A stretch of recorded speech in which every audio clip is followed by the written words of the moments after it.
Lewis walks out of the forest, carrying his precious cargo. The image he had painted in his mind of walking triumphantly out of it, as a manly woodcutter of old, has given way to the reality that his lazy Gen Z physique is not cut to carry loads of wood through the wilderness. The moment his sweaty body reaches its destination, his tired arms melt like ice cream in the sun, and ungraciously drop the wood he has collected for the past half hour. Puzzled, he looks at the messy pile of assorted branches and twigs. He could have sworn he had picked way more dry leaves than he has seen right now.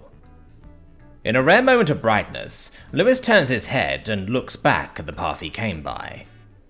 There they are. All the leaf marks the walked path as a perfect trail of crumbs, like in the classic fairy tales. He knows he should stand up and go pick them up, but his sore limbs convince him to convince himself that it's not worth the trouble. He starts assembling the wood, struggling to remember the tutorial he had searched on his phone, just as he got out of sight from the camp.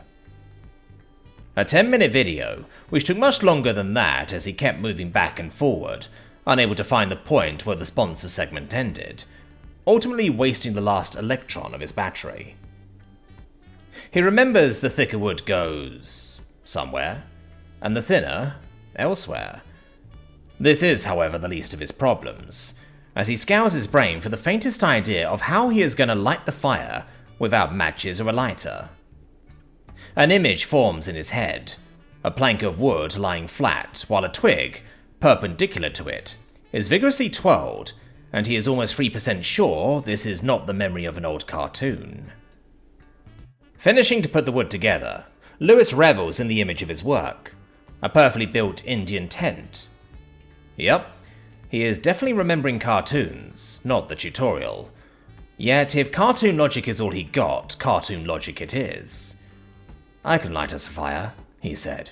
"No, there's no trouble at all," he said, and by God he will light that fire, or he will die pretending he knows how to.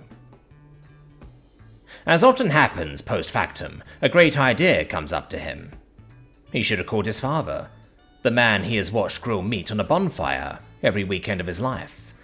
Of course, his guttural father would have held the head of his dumb Yankee son on the toilet until he stopped moving, once learning he didn't know how to light a fire, but that would be a problem for when Lewis came back from the camping trip.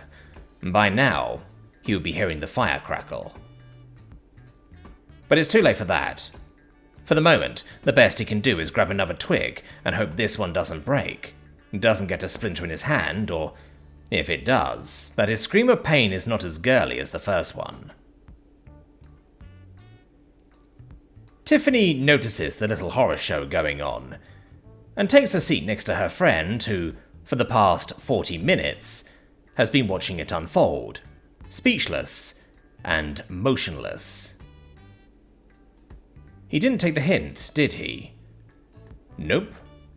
It takes a special kind of dumb to think a girl is actually cold in this heat, instead of begging him to make a move. Yup. You're gonna break into his tent and rip his pants with your teeth, aren't you? I'm staring at a guy who'll make that much a fool of himself just 'cause I said, "I'm cold." So, yup.